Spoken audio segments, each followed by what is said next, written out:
উনি নিজেই তার 25 বছর বয়সী সন্তানকে হত্যা করে। বাবা মার আদর্শে গড়ে ওঠে সন্তানরা, তবে সেই আদর্শ নিমিষেই ধ্বংস করে দিতে পারে মাদক। মাদক এমন এক নেশা যেটির সংস্পর্শে এলে হারিয়ে যায় সব বন্ধন। আর তাই ছেলে মাদকের টাকা জোগাড় করতে বাবাকে প্রাণনাশের হুমকি দিয়ে টাকা চাইতেন রোজ। এক পর্যায়ে আতঙ্কে বাবা যে এক চরম সিদ্ধান্ত নেবেন আর তাতে যে ছেলের করুণ পরিণতি হবে তা হয়তো ভাবেনি কেউই। এবার নেশাগ্রস্ত ছেলেকে অভিযোগ উঠেছে নিজেরই পিতার বিরুদ্ধে, আর ঘটনার পর অভিযুক্ত পিতা থানায় গিয়ে আত্মসমর্পণ করেছেন। এতে এলাকায় চাঞ্চল্যের সৃষ্টি হয়েছে। আর খবর পেয়ে ছেলে মেহেদী হাসান শুভর মরদেহ উদ্ধার করেছে পুলিশ। আর ঘটনাটি ঘটেছে ঝালকাঠির কাঠালিয়ায়। মাদকাসক্ত ছেলেকে পর 999-এ ফোন দিয়ে পুলিশের সাহায্য চেয়ে আত্মসমর্পণ করেছেন আব্দুল বারেক খান নামের এক ব্যক্তি। পুলিশ ও স্থানীয়রা জানিয়েছেন শুভ দীর্ঘদিন ধরেই মাদকাসক্ত ছিলেন আর প্রায়ই বাবা মাকে টাকার জন্য নির্যাতন করতেন, আর তাতে আতঙ্কে থাকত এলাকাবাসীও। তবে শনিবার সকালে শুভ তার বাবা আব্দুল বারেক খানের কাছে 3 লাখ টাকা দাবি করেন এবং মাকে জানায় যে টাকা না দিলে তাদের শেষ করে দেওয়া হবে।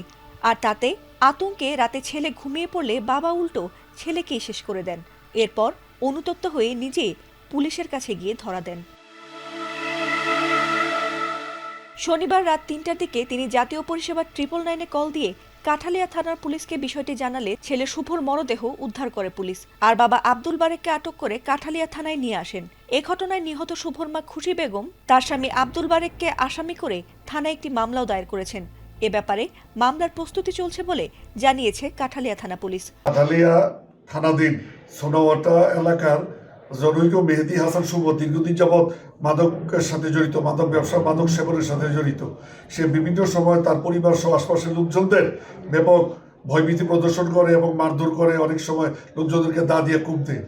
এরই ধারাবাহিকতায় গতকাল তার দাবিকৃত 3 লক্ষ টাকা তার পিতা দিতে না পারায় সে একটি দাও কিনে আনে এবং ভয়ভীতি দেখায়, ঘর ভাঙচুর করে, বলে যে টাকা আগামীকালের মধ্যে না দিলে তাকে খুন করবে।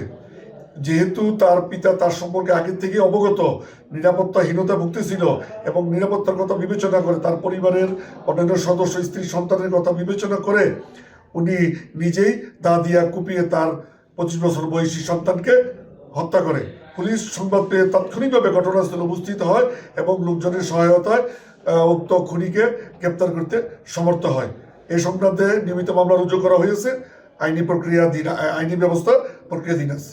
এলাকার আইন শৃঙ্খলা পরিস্থিতি স্বাভাবিক আছে। পুলিশ সুপার মহোদয়ের নির্দেশক্রমে এলাকায় মাদক দ্রব্য নিয়ন্ত্রণে রাখার জন্য সর্বোচ্চ চেষ্টা আমাদের অব্যাহত আছে।